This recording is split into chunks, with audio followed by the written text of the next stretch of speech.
policy, their reckless and flying statements backed up by the pettiness of the statement by CS for Interior Kipchumba Murkomen shows a government led by brokers, petty officers, charlatans, and ugly thinkers. How do you reduce a national conversation and national rage by people of Kenya to an ethnic profiling? Mr. Murkomen, you think Kenyans are fools, or you think they reason like you? This government is just a Tower of Babel. Why can't you listen to the people of Kenya on what they want? They are the taxpayers. Kenyans are saying that they have reached an elastic limit and a breaking point. The 1 week strike suspension is just a decoy. There will be no negotiations. I urge the transport sector and Kenyans to continue agitation until there is justice. It is no longer sustainable to run many businesses in Kenya. Business people should not be used as conduits by cartels to make breaking profits.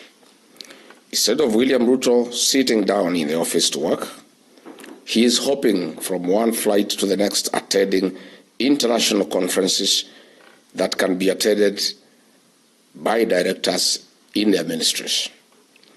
William Ruto and his government, please swallow your pride and listen to the people of Kenya. You will not look weak, although you are. Look at the mirror.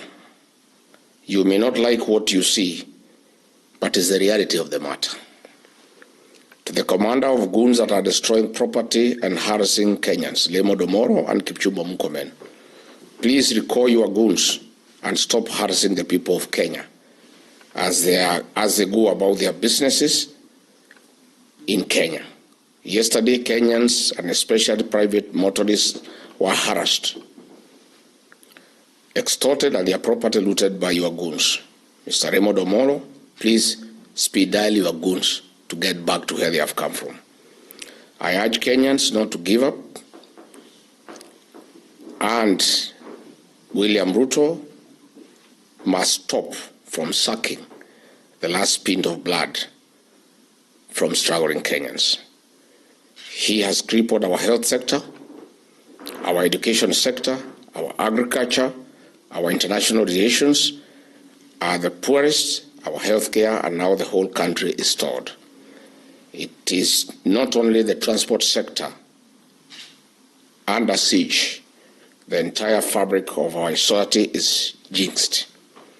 Do not push the people of Kenya further. We do not incite Kenyans, we listen to them and speak their mind. I've issued this statement because it's the right thing for me to do. We are facing a situation in our country where the representatives of the people, the senators and members of the National Assembly, have been bought and compromised by William Ruto and no longer speak for the people of Kenya. The opposition, as it was known then, the ODM, was also swallowed by government to the broad-based government. And as such, there is nobody to speak for the people of Kenya. I have found it my civic duty at any one time to speak out to the issues that bedevil our republic. I have seen the CS Interior from time to time trying to condemn me for speaking out. The government of William Ruto is allergic to the truth, and Rigiji has decided, urged by the people of Kenya and encouraged by the people of Kenya, to continue speaking the truth at all times. That is why, in addition to my statement that I have read, I need to expound a few issues. That the real issue that faces our country in matters fuel is conflict of interest and state capture. The G2G arrangement is a business arrangement by William Ruto through Gulf Energy to fleece the people of Kenya. And the issue is not even the taxes. The issue is not the transportation costs. The issue is the landed cost of fuel in Kenya. As we speak today, the landed cost of oil in matters petrol is 117 Kenya shillings, and diesel is 167 shillings. We have information that is confirmed that in a G to G arrangement that has been negotiated with the companies that are selling oil to Kenya, in the landed cost of petrol, William Ruto pockets 30 shillings per litre, and in diesel he pockets 40 shillings per litre. This is what we need to discuss. So, although the matatu owners have agreed to have some negotiation, it must start from there. That William Ruto must agree to forego the 30 shillings per litre for petrol and 40 litres of per every litre of diesel. And once that is done, these prices will start going down. They'll start going down. Again, we have indicated that we must remove VAT to zero. Again, that will bring the cost of oil down. Again, we must remove 7 shillings that has been added to the 18 shillings to make it 25. That will make it go down. The oil marketers are getting 24 shillings per litre. They also must agree to go by half to 12 shillings. If all these measures are implemented, the cost of oil will come down. And it must start with William Ruto. It is him, as the president of Kenya, who must agree to be the leader of Kenya and not a businessman. And he must agree to forego the profit he has negotiated with the companies that are selling us this oil. We also must come not just the issue of cost, but the quality of fuel. Ideally, the fuel that we are supposed to buy at this price is supposed to have 5% milligrams per litre of fuel in matters sulfur. But what has been brought has 60 milligrams of sulfur per litre. This is bad fuel. And I must warn the people of Kenya that the vehicles, the engines that manufacturers have come up with,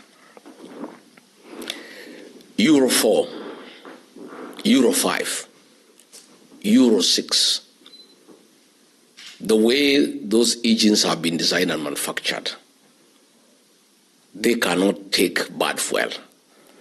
And I want to warn the people of Kenya, even if these prices are brought down, they must demand that this bad fuel must be removed from the market, because these vehicles will have a knock in a few weeks.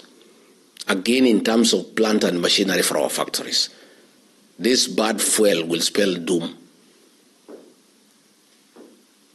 for their life. It will be brought down to a few months. So much as we are saying we want the cost of fuel to come down, all owners of vehicles, private, matatus, owners of plant and equipment must demand the removal of this bad fuel from the market, because it will give us problems as we go along. Let me say that we should not be told that we are having a challenge because of the Strait of Hormuz. Our fuel does not come from Iran. It doesn't go through the Strait of Hormuz. Our fuel is sold by ADNOC in Dubai and Saudi Aramco in Saudi Arabia. That is where the fuel is processed, and therefore this story that we are having a challenge because of the Strait of Hormuz is hot air. The issue, as I have explained, is that William Ruto has loaded very big profit in the landed cost of fuel, and that is the way to deal with it. Let me go to the issues of Turkana that would have sorted out the issues of petroleum in our country. William Ruto and Gulf Energy forced Tullow Oil to surrender the production and prospecting of oil in Turkana to them at a cost of 120 million US dollars, which is equivalent to 15.6 billion Kenyan shillings. And that is why they have added so much profit in the landed cost of fuel to enable them pay this 15.6 billion to acquire full rights in the oil in Turkana. Gulf Oil and William Ruto created a false debt with the Tullow Oil that they are supposed to pay 350 billion for full ownership, which is a lie. The final price was 120 million US dollars, which is equal to 15.6 billion. The US dollars 250 billion, equivalent to 350 Kenya shillings, billion shillings, is a lie. And this is where the catch is, that in 10 years, every barrel of oil gotten from Turkana will cost 100 US dollars. $85 will go towards paying this false debt. Effectively, that money will go to William Ruto and Gulf Energy. You are left with 15 shillings, which will be divided 75% to the national government, equivalent to 1,440 shillings. 20% to the county government of Turkana, equivalent to 384 shillings. And 5% to the Turkana community, that is 96 shillings. It's pure theft of a natural resource given by God to the people of Turkana, by William Ruto and Gulf Energy, to the disadvantage of the people of Turkana.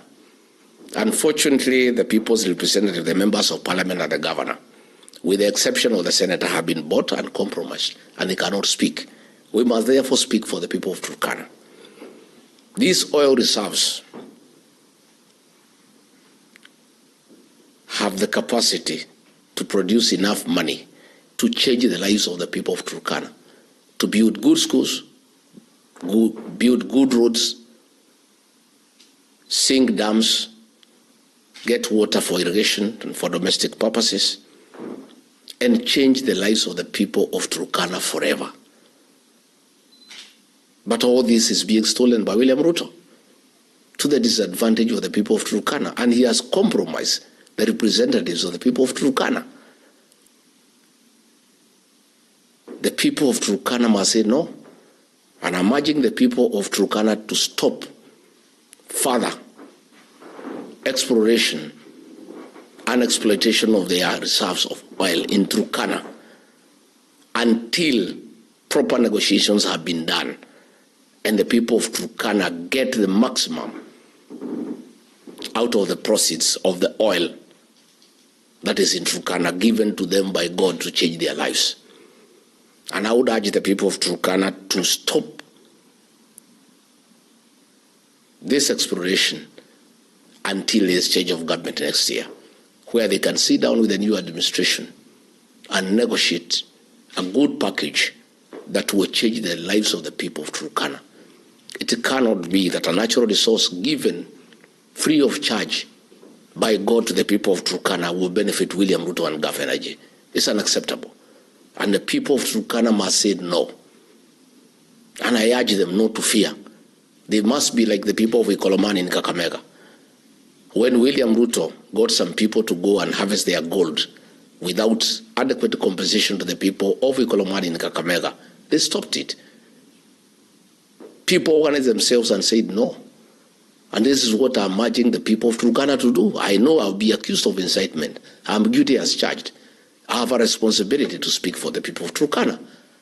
They cannot allow William Ruto to take their oil and go with it, when this oil and its proceeds can change their lives forever, to get good schools, good roads, water, good hospitals, and change Turkana to be another Dubai. The people of Turkana must rise up to the occasion and say no. Finally, let me say I've heard Hassan Omar of UDA saying that people have been radicalized and asking what people have done to William Ruto or what William Ruto has done to the people. I want to say, Hassan Omar, you are the ones radicalizing the people of Kenya. When you ask Churchill to kill the matatu industry and replace it with BTR buses. What are you doing? That is radicalization. The matatu industry employs many people. Many Kenyans have invested in the matatu industry. And you are issuing a public statement asking the Minister for Transport to kill the matatu industry and replace it with the BTR. You are actually radicalizing the matatu owners, the drivers, the touts, and all the people who work out a living from the matatu industry. You are asking what William Ruto did to people of Kenya, why they are so angry. You should know because you live in Kenya. He abducted and killed their children. People are still in pain. He has levied taxes that are unreasonable to the people of Kenya. He has refused to pay pending bills to the people of Kenya. Their properties are being auctioned. He has made bribery a way of life. He is mocking Kenyans by displaying millions of shillings in public when people have no food on the table. That is what William Ruto has done to the people of Kenya. If you didn't know, I heard you ask that question. I have that answer for you. And you're asking why people are radicalized. It is the government that is radicalizing the people. The kind of statements of P.O. Adai and John Badi are making, the so-called experts, are radicalizing the people of Kenya. And they will be radicalized because that is the way the government wants things to be done. Let me, again, it's my very wish, respond to Kipchumba Murkomen. I've heard him. At any one time, there is a problem in Kenya trying to blame President Uhuru Kenyatta and Rigathi Gachagua. Kipchumba Murkomen, for the record, Uhuru Kenyatta is not the president of Kenya. William Ruto is the president of Kenya. The buck stops with him. He cannot blame Uhuru Kenyatta for mismanaging the country, for destroying a country that was up and running. President Uhuru Kenyatta handed over a country that is working, with a working education system, working health system, with a country that was secure. 4 years down the line, there is no country. You keep on blaming President Uhuru Kenyatta, and you are asking matatu owners, why didn't they go on strike when Uhuru Kenyatta was president? When Uhuru Kenyatta was president, fuel went only to 135 shillings. We are now over 240. The people of Kenya know the difference. And again, Ruto is president. Let him run the country. And you cannot keep on anytime there is a small problem. You start comparing the reign of Uhuru Kenyatta and William Ruto. President Uhuru Kenyatta told the people of Kenya that his then deputy could not be trusted to run a country. We disobeyed him. We refused to buy that argument, I included. We are now paying for that. Uhuru knew because he had stayed with him. So Kipchumba Murkomen, leave Uhuru Kenyatta alone. He is not the president of Kenya. Uhuru Kenyatta is retired. Let Ruto carry his cross. He has mismanaged the country. When the country is burning, despite having been properly briefed that there are problems, and Kenya will come to a standstill, he left on an overseas trip in a private jet, I am told the most luxurious in the world, where you are paying 5 million shillings per hour. That jet that he left with is the epitome of luxury, with a full bedroom and a massage parlor and a spa with a jacuzzi, steam, sauna, and the massage parlor has 4 girls from Seychelles. He is enjoying when Kenyans are struggling in air. And then you that jet that he left, there are problems, and Kenya will come to a standstill. He left on an overseas trip in a private jet. He has mismanaged the country. When the country is burning, despite having been properly briefed that there are problems, and Kenya will come to a standstill, he left on an overseas trip in a private jet, I am told the most luxurious in the world, where you are paying 5 million shillings per hour. That jet that he left with is the epitome of luxury, with a full bedroom and a massage parlor and a spa with a jacuzzi, steam, sauna, and the massage parlor has 4 girls from Seychelles. He